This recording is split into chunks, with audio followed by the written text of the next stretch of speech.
Pursuant to Office of ONI Retrieval and Acquisition's inquiry of 26 September 2552, the following is a target profile of Thel Vadami, Supreme Commander of the Covenant Fleet of Particular Justice, compiled by Lieutenant Commander Locke. First confirmed contact with Vadami came in 2535 on an unofficial human colony known as the Rubble. After-action reports from civilians, as well as Spartan Units 006, 111, and 120, suggest that Vadami was at that point a relatively minor functionary of the Prophet of Regret. Spartan 006 engaged Vadami in combat on the Rubble. Both parties survived the encounter.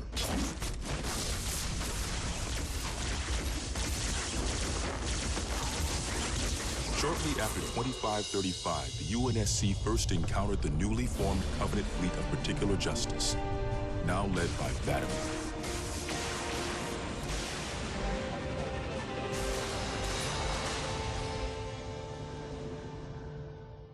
Review of early engagements with this fleet show that it quickly grew in size from 5 to nearly 60 ships as Vadami cut a path in many human systems. ONI Section 3 made multiple attempts to anticipate or even track Vadami's movements at the cost of a number of operatives' lives. Vadami eluded all such efforts, and he continued his unpredictable and devastating campaign.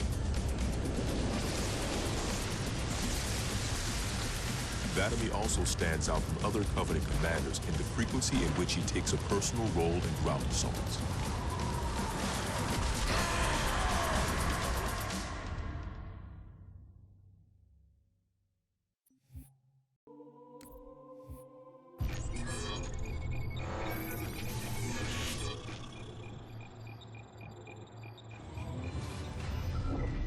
Camber was a major manufacturing center for UNSC fleet materials with a population of 5.6 million. After discovering Camber's location, Vadami penetrated the early warning perimeter without alerting UNSC forces and began his ground and orbital attacks before most of the planet knew they were in danger. While 17 of his ships bombed key defensive positions, Vadami led a group of elites in a personal assault on UNSC System HQ.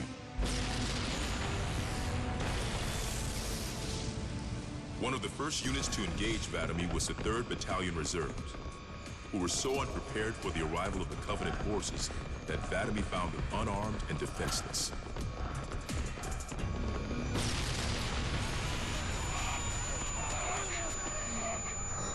In an unexpected display of what appears to be honor, Vadami allowed the 3rd to finish gearing up before engaging them in combat. While we've had multiple reports of a strict system of honor and ritual behavior followed by the elites within the Covenant, this is the first recorded example of such honor being shown to human opponents. But even given the chance to defend themselves, 3rd Battalion losses were complete. Vadami continued his campaign across many human systems, culminating in his most devastating blow against the UNSC at Reach.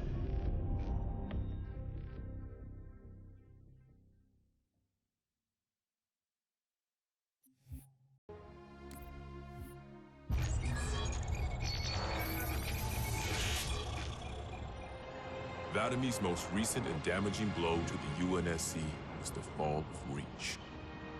ONI has still not been able to fully determine how Vadami located the planet, and once again, he caught us completely by surprise when his forces arrived in orbit and on the ground.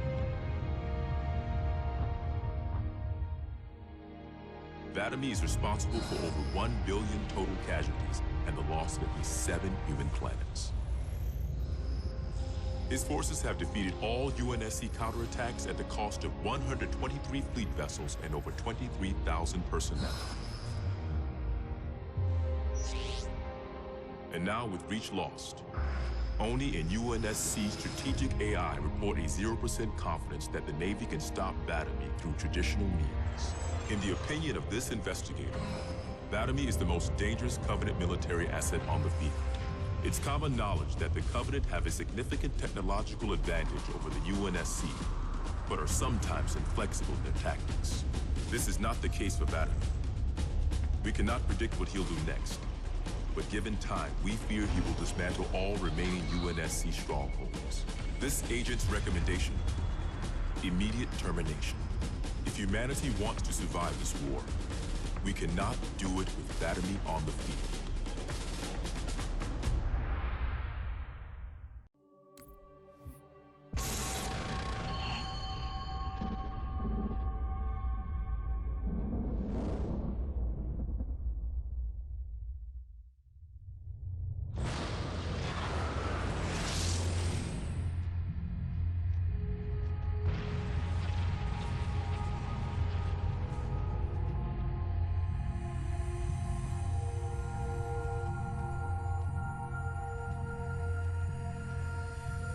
Quite unacceptable.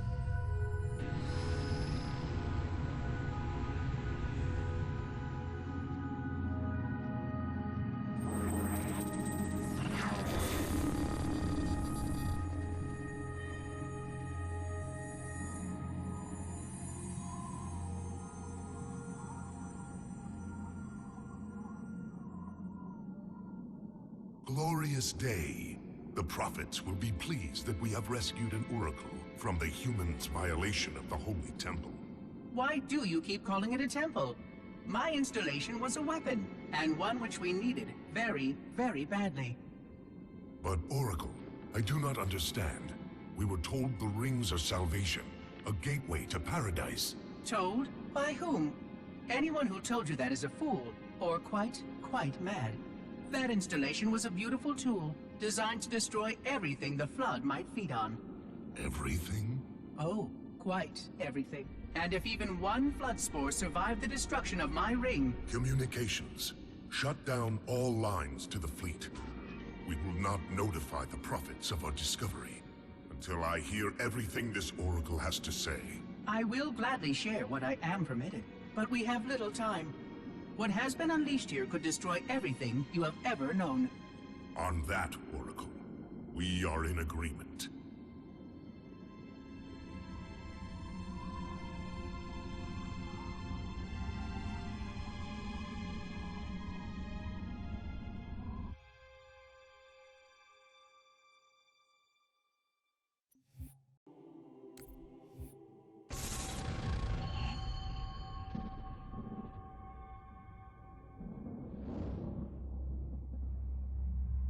Your actions do not make sense.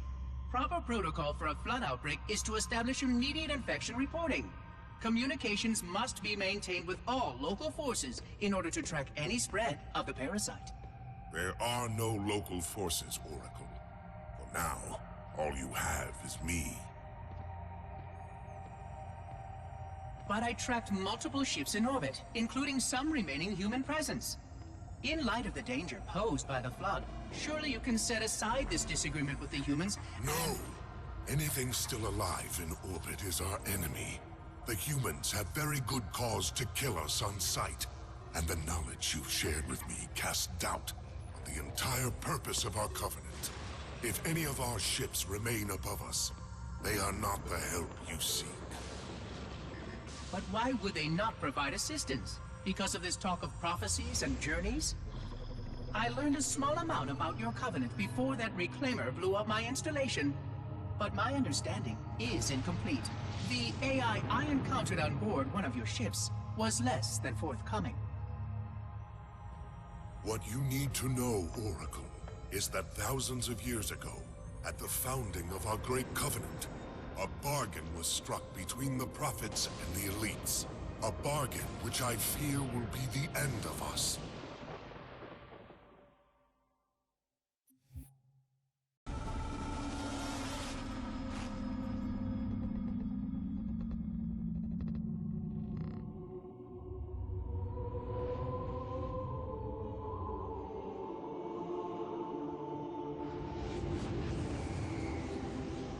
Regarding the history of the Covenant and its glorious founding species, the San-Shayum and Sanghili, the record of punished deeds would not be sufficient without a word on the Arbiter. Not the consignment of shame that it is currently, but what came before, the legendary warriors of Sanghili past.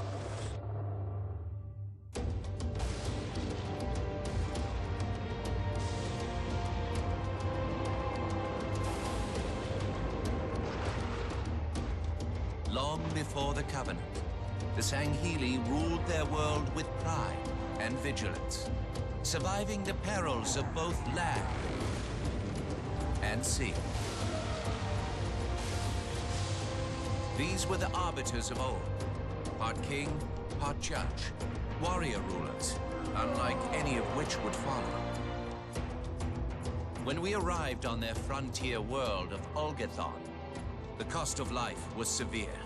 Led by a mighty arbiter, the Sangheili resisted our entreatment with ruthless force, leading to decades of war.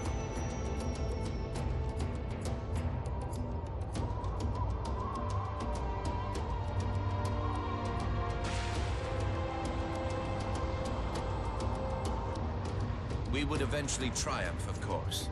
And when we did, we would not ignore the mantle of the Arbiter.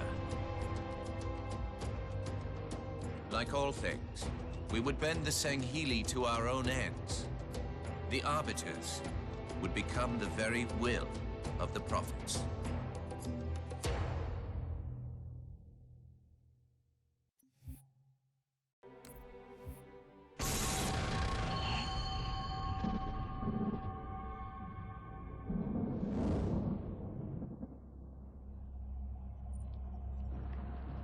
For generations, our holy arrangement put the prophets in charge of religion and technology.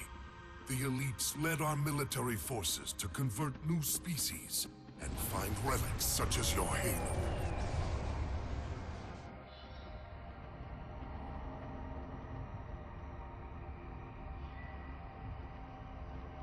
And these relics you sought, the Sanshayum, your prophets, told you that they would lead you on this great journey?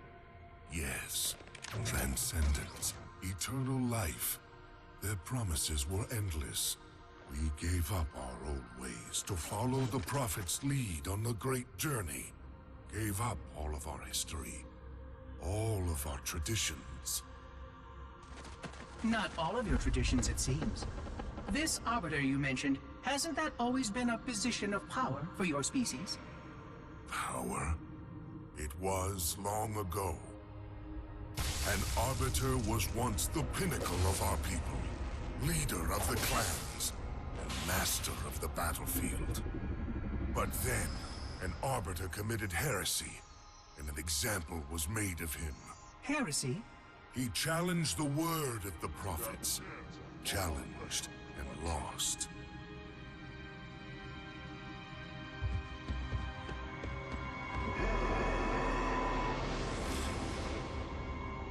So the title of Arbiter became a badge of shame for our most spectacularly failed warriors. Yes. They were accomplished manipulators, back before the firing of the array. I see at least that hasn't changed. Manipulators? What? And before? Before when? I will explain later. Right now, I want you to tell me everything you can of these Arbiters.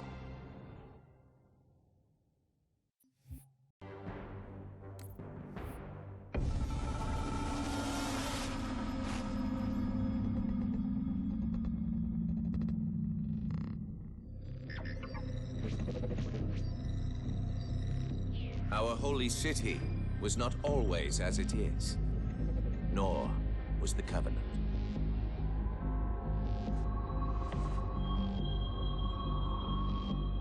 At one time, it was only Sanshayum and Sangheili. But as we grew, and new species were added to our number, radical steps had to be taken. Our first encounter with the Let Golo was an effort in futility.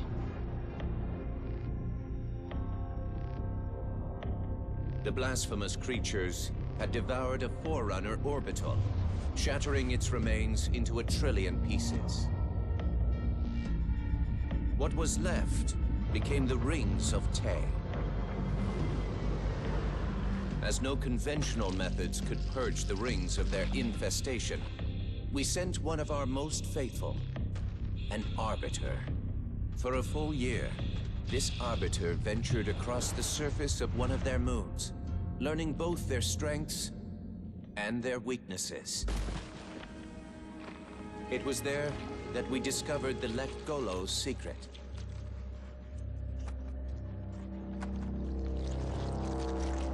Although some of their kind rightly bore the blame for the orbital's desecration, others had only devoured around the Forerunner materials. And with reasoning and much labor, these could be used to serve the Covenant.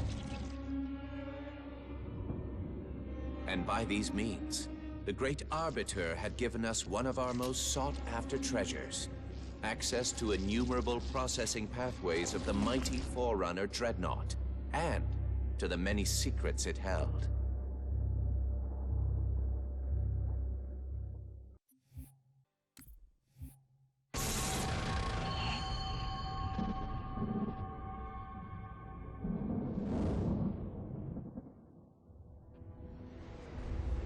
It is most unusual that in all the exploits of these Arbiters, you never mention their role in choosing their missions of redemption. There is no role, Oracle. Once one of our commanders becomes an Arbiter, he belongs to the Hierarchs. These Hierarchs, they are the same High Prophets who control all the holy relics you collect from my time? The same. And they use these relics to build your new weapons and bring you the word of your gods? It has always been so. Interesting. Am I a holy relic? I do not understand. Because I am certainly not a god. I am a tool, as is this mining platform you stand upon, as was the installation that once orbited the planet. The Forerunner's technology is lasting and indeed quite powerful, but I'm quite certain they would have told me if I was infused with some kind of divine power. I suspect some of your prophets may have been quite aware of how much divine inspiration tools such as myself could provide. And you never questioned these proclamations. Even your mightiest warriors, these Arbiters, never questioned? Questioning was what brought shame to the word Arbiter long ago, Oracle. How disappointing. I fear now that there are many questions we should have been asking for a long, long time. I would be more than happy to answer any such questions, but I have a few more for you. Continue your tale of these Arbiters.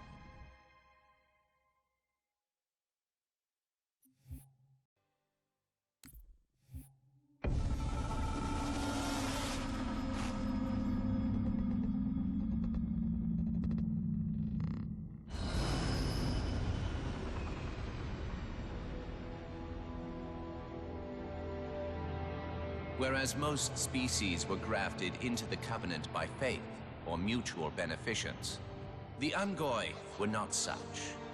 Their kind was brought into the fold by force, and it was by force that they were held captive.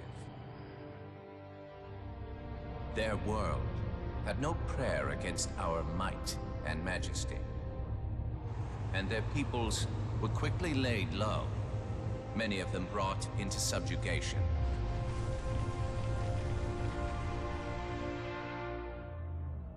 Yet while some species would perish under such pressure, others rise to the occasion, taking arms if need be, fighting back. Such it was for the Unggoy when their feud with the Kig-Yar led to rebellion. An effort by the Kig-Yar to sterilize the Unggoy population was met with stiff resistance, and for a time, the Holy City was thrown into chaos. Once fully provoked, the Unggoy were merciless in their violence, lashing out at all species. Their large numbers and their tenacious volatility made them a suitable challenge, even for the elites.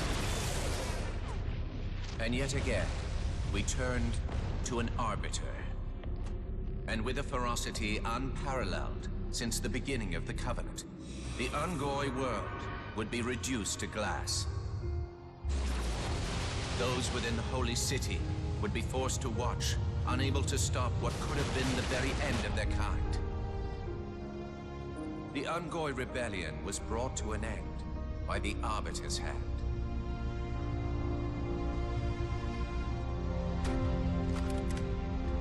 Their world was not completely lost, and those who survived within high charity found some measure of mercy. They had proven their worth in combat, and would now serve alongside the Sanghili in battle.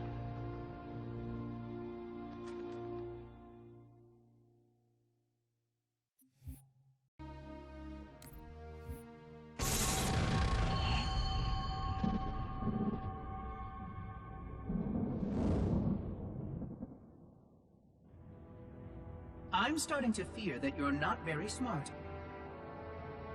Mind your tongue, Oracle. Oh, I mean no offense. I'm not talking about you. I'm talking about your species.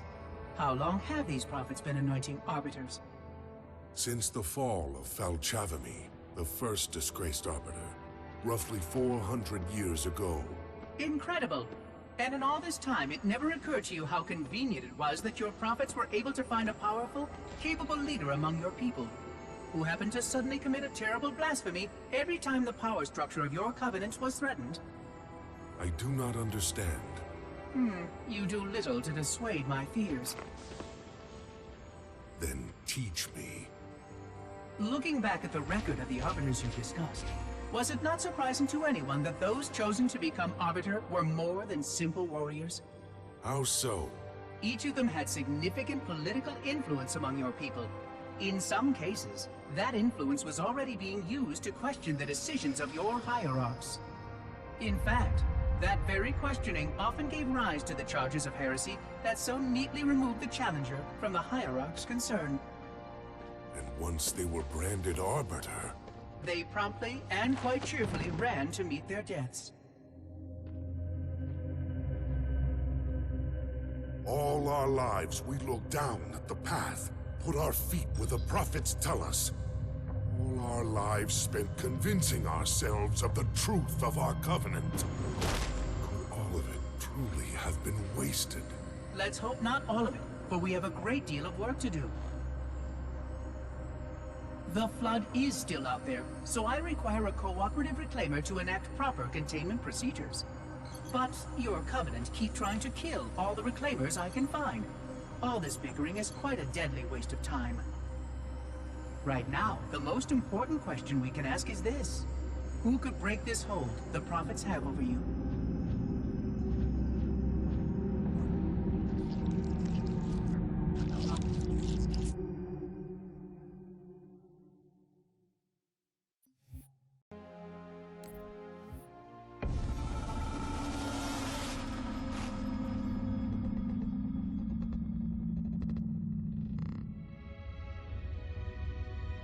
The history of the Arbiter is one of both legend and infamy. Their name has been corrupted by great shame, though the contemporary is perhaps the most confounding of all. Thel 'Vadamee was born of noble blood, the legendary House of Vada. His family's renown demanded great expectations for his military career, and he would meet them all.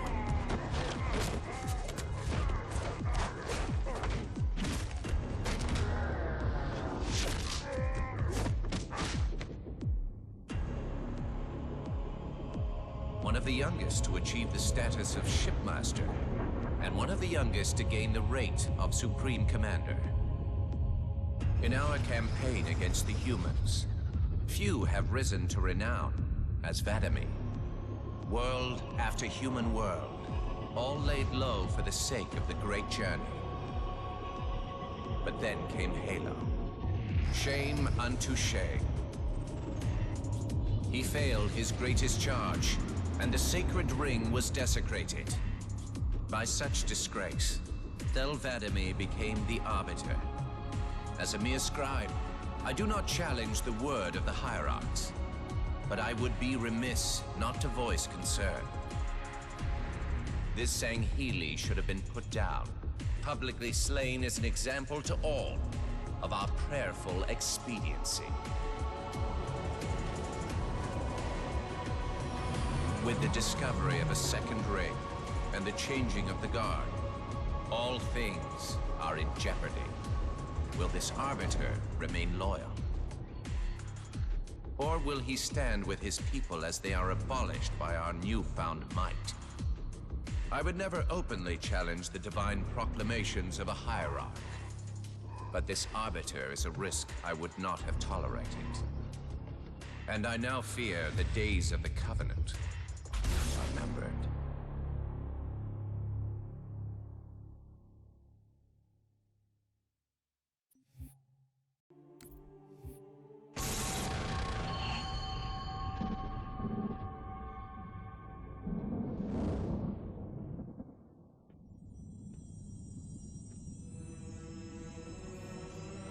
The only one I would trust with this information is probably dead right now. He was commander of the fleet that brought me to this system. Thel Vadami was his name. But after hearing you tell of the destruction of the ring, I cannot believe that he still lives. His orders were to secure the ring, to prepare it for the arrival of the hierarchs. Vadami never fails in his duties. If the ring is no more, then Vadami must be dead. Duty can indeed be a dangerous virtue. But even if he did live, wouldn't this sense of duty make him quite unlikely to set aside his allegiance to the prophets? Perhaps not. And he would never betray our people. No, if we were able to just speak to him, explain everything you have told me. But no, these are futile hopes. If he did live, and if he was returned to the High Prophets, they would most certainly punish him for the destruction of the ring. In fact, he would be the exact kind of leader the hierarchs would make arbiter. They would need someone to blame for the loss of the ring. His influence within the fleet grew with every one of his victories over the humans. And if he did become arbiter? Then he would be lost to our cause. Without the knowledge you've shared with me, he would obey the prophets without question. I doubt he would even respond to his former name. I don't know what it would take to overcome, but as you say, we don't have time to ask such questions, and Vadami is almost certainly dead. If all your hopes rest on him, then I fear for the future of this galaxy. As do I, Oracle. As do I. But I will begin our fight. Make others aware of the lies the prophets whisper in our ears. And soon, we will find more who will take up our cause.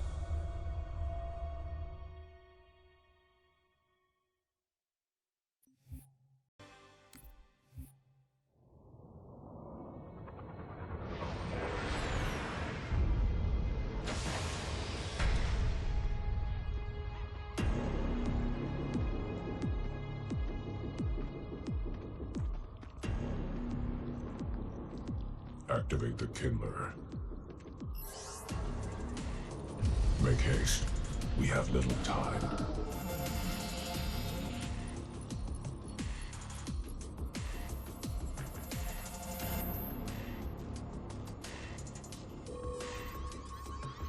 It has been found, Commander.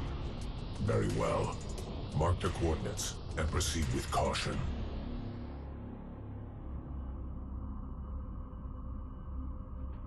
And to think, it has been under their noses all this time. Humans are foul animals. They lack the intellect and the purity to discern the ways of gods. Prepare the luminary for retrieval.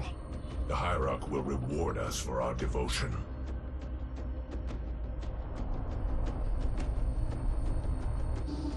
Well done, Commander. Do you know what you found? A luminary Hierarch. A divine instrument. It is more than that, Commander. This is the one spoken of in the prophecies. It lights the sacred path.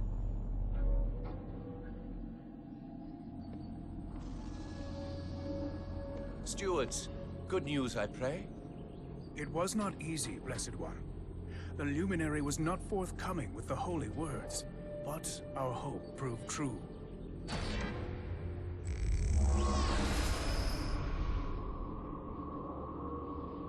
The sacred rings. And not Halo alone, High Prophet. It also told of this. The final home of the Forerunners, and the creation of the Sacred Rings. The Ark. By the gods, it is glorious. The stories were true. Where did the gods hide such a treasure? It lies far beyond the borders of our galaxy, accessible only by way of portal. The one portal the Luminary spoke of was here. The Forerunners called it Erde Tyrene. Our calling is clear. We must go there at once. We will take the ships in our command and go to this world immediately. This Erde Tyrene. Take heed, brothers. Your work signals the culmination of our Covenant's holy quest. Hold fast. The great journey is at hand.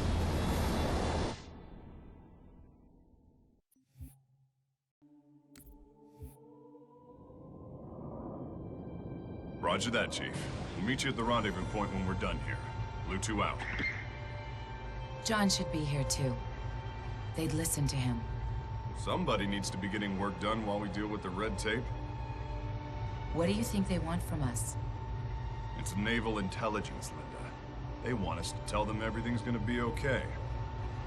Hate to disappoint.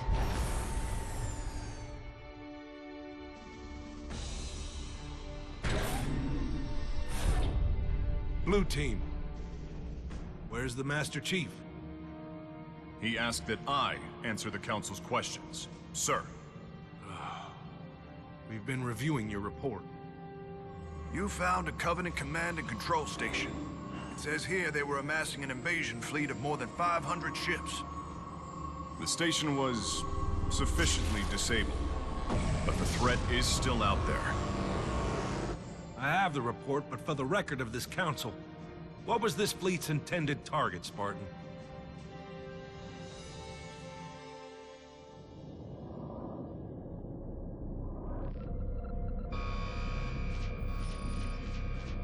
Station Control, can I get confirmation on probe Charlie 319er? Looks like it might be a faulty reading, but... Alert, alert, alert, alert. This can't be right. C319 is active and functioning properly. Station! Alert home fleet immediately! They found us! The Covenant! They found Earth!